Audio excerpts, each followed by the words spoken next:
आज स्वास्थ्य मंत्रालय प्रदेश के युवाओं के उम्मीद आदरणीय तेजस्वी यादव जी के हाथ में है।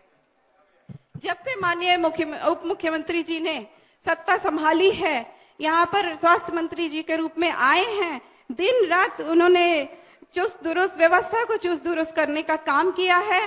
पीएमसीएच का और हॉस्पिटल का औचक निरीक्षण आधी रातों को जो करते हैं, उससे जो डॉक्टरों में और स्वास्थ्य कर्मियों के काम में जो सुधार आया है, उससे ये सीधा सीधा परिलक्षित होता है। माननीय अध्यक्ष महोदय, मैं माननीय उप मुख्यमंत्री सह स्वास्थ्य मंत्री जी आदरणीय तेजस्वी यादव जी के द्वारा जो बजट का मूल प्रस्ताव रखा गया है, उसके पक्ष में बोलने के लिए खड़ी हूँ। अच्छा होता विपक्ष भी होता, जैसा कि माननीय संसदीय कार्य मंत्री जी और आप सब हमेशा कहते हैं, सदन की शोभा विपक्ष से ही बढ़ती है। बहुत अच्छा होता है, लेकिन दोनों चीजों के, हर चीज की दो पहलू है। अच्छा है कि हमें 2020 मोड में बोलना नहीं पड़ेगा। महोदय, कटौती प्रस्ताव मूव तो नहीं किया उन्होंने, लेकिन पिछले 2 सेशन से लगातार सुनते आ रही हूँ, वो बिहार के स्वास्थ्य व्यवस्था की आलोचना करते रहते हैं, बिहार सरकार की आलोचना करते रहते हैं। लेकिन मैं संयोग से पिछले वित्त वर्ष में भी मैंने इसी विभाग के चर्चा में भाग लिया था और तत्कालीन स्वास्थ्य मंत्री आदरणीय मंगल पांडे जी के का जो वक्तव्य था वो सुनने का मौका मिला था। मैं आपकी आज्ञा से उन्होंने जो वक्तव्य दिया था उसको कोट करना चाहती हूँ। महोदय, आई कोट, जिस कार्य को 2005 के बाद हम लोगों ने अपने माननीय मुख्यमंत्री नीतीश कुमार जी के नेतृत्व में बहुत ही सफलता से किया है और स्वास्थ्य व्यवस्थाओं को, चाहे स्वास्थ्य सेवा हो या स्वास्थ्य शिक्षा हो, दोनों चीजों में बहुत ही गुणात्मक परिवर्तन, सकारात्मक परिवर्तन लाया है और समाज को उसका लाभ दिखाने का काम हम लोग कर रहे हैं। यह बहुत ही दृढ़ता के साथ कहना चाहता हूं, जो बुनियादी स्वास्थ्य सेवाओं का सुदृढ़ीकरण है, आधारभूत संरचनाओं का विस्तारीकरण है, स्वास्थ्य सेवाओं का डिजिटलाइजेशन है, आधुनिक चिकित्सा प्रणाली की व्यवस्था है और स्वास्थ्य शिक्षा में विभिन्न स्वास्थ्य सूचकांकों में जो सुधार की बात है, आज हर चीज को यदि हम देखेंगे तो बिहार आगे बढ़ता हुआ दिखाई पड़ेगा। अनकोट। महोदय, मैं विपक्ष के सदस्य जो यहाँ नहीं हैं, मैं उनसे विनम्रता पूर्वक पूछना चाहती हूँ कि क्या आदरणीय मंगल पांडे ने जो उल्लेख किया था वह गलत था? महोदय, वह बिल्कुल गलत नहीं थे। आदरणीय मंगल पांडे जी बिल्कुल गलत नहीं थे, उन्होंने बिल्कुल सही कहा था। लेकिन विपक्ष के देखने का नजरिया बदलता जाता है और इसीलिए हर बार मैं ये सोचने को विवश होती हूँ कि आखिर उनका रंग कैसे बदलता रहता है।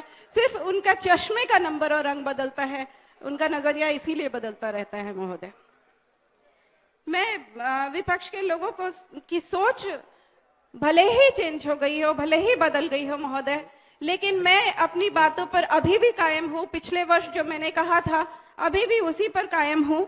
स्वीकार करती हूँ, बिहार सरकार ने बहुत कुछ किया है स्वास्थ्य सुविधाओं के लिए, स्वास्थ्य संरचनाओं के लिए।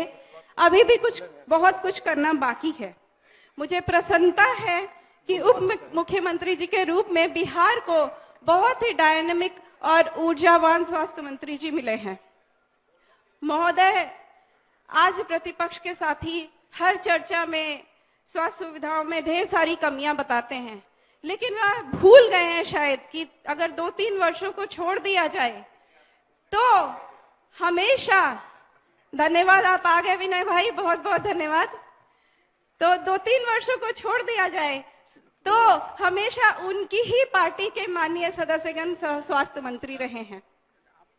महोदय, मैं कहना चाहती हूँ कि अपने ही पार्टी के स्वास्थ्य मंत्री को नकारा साबित कर रहे हैं अपनी बातों से बार बार यह कहकर। महोदय, ये लोग अपने ही स्वास्थ्य मंत्री को अक्षम बताते हैं, ऐसा ये लोग कहते हैं, लेकिन मैं नहीं कहती हूँ।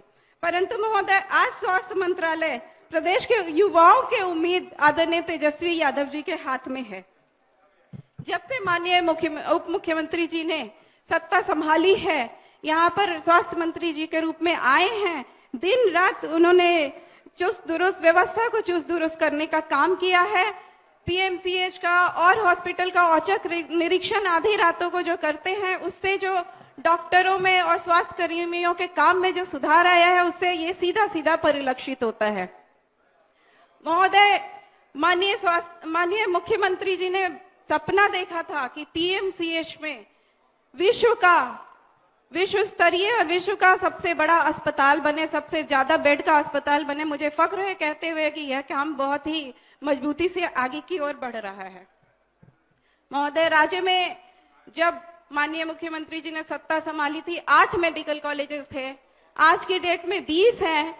और मैं बहुत ही प्रसन्नता से कहती हूँ, मेरे जिले पूर्वी चंपारण सहित 13 अन्य जिलों में नए मेडिकल कॉलेजेस की स्थापना हो रही है।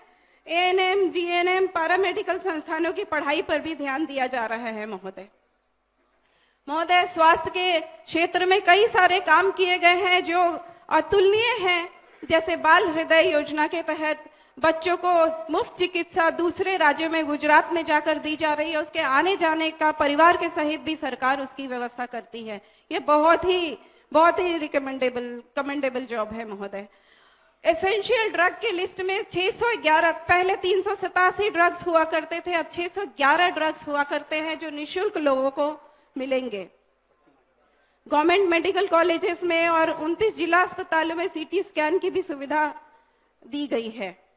6 नए ब्लड बैंक मेरे जिले सहित बनाए जा रहे हैं, जो टोटल मिलके 108 हो जाएंगे। महोदय, स्पेशल मेडिकल फैसिलिटीज के लिए बिहार के 5 अस्पतालों को, जिसमें आईजीआईएमएस भी शामिल है, उसको ऑटोनोमस बॉडी बनाने के लिए कवायद जारी है और जो बहुत जल्दी होके रहेगा। स्वास्थ्य के क्षेत्र में 22,451 विभिन्न पदों पर चयन हो गया है और 11,654 पदों पर नियोजन भी कर लिया गया है। ये काफी रिमार्केबल जॉब है। महोदय, जीविका दीदियों की रसोई हर अस्पताल में लगभग हो गई है, जिससे महिलाओं को स्वावलंबी भी बनाया जा रहा है, साथ ही साथ मरीजों को भी गुणवत्तापूर्ण पोषणपूर्ण आहार मिल रहा है। इसके साथ ही कहना चाहती हूँ, समाधान यात्रा के तहत जब माननीय मुख्यमंत्री जी ने जीविका दीदियों से मुलाकात की, उसके बाद कैबिनेट में यह भी फैसला लिया गया कि बिहार के अस्पतालों में सफाई सुविधा का ध्यान रखने के लिए भी जीविका दीदियों की बहाली की जाएगी। बिहार सरकार, माननीय स्वास्थ्य मंत्री जी और स्वास्थ्य मंत्रालय के माननीय अधिकारीगण को बहुत बहुत धन्यवाद और आभार प्रकट करना चाहती हूँ। मैं अब समाप्त किया जाए। महोदय, आग्रह करूंगी 2 मिनट और दें, काफी कुछ कहने को है और आज तो विपक्ष भी नहीं है, आपदा और वक्ता बहुत है।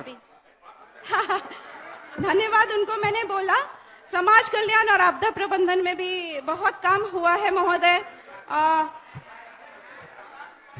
जिस तरह की जितनी योजनाएं हैं, जितनी योजनाएं समाज कल्याण और आपदा प्रबंधन में बिहार सरकार ने किया है, उसकी अगर हम चर्चा करने लगे और स्वास्थ्य विभाग में भी जो काम बिहार सरकार ने किया है हम चर्चा करेंगे तो बहुत ही समय लग जाएगा। इसलिए आप कह रहे हैं कंक्लूडिंग रिमार्क पे आना है तो मैं कंक्लूड करूंगी। ठीक है, बैठिए। 2 मिनट। माननीय सदस्य विनय बिहारी जी अपनी बात रखें। बधाई अध्यक्ष महोदय, 1 मिनट का माननीय विनय बिहारी भाई को धन्यवाद देती हूँ, बधाई देती हूँ। आप बोले, मैं बैठती हूँ। स्वागत तक चंपारण के लिए चंपारण की बेटी बैठती है, आप बोलिए। लाइव बिहार यूट्यूब पर सब्सक्राइब और फेसबुक पर लाइक जरूर करें।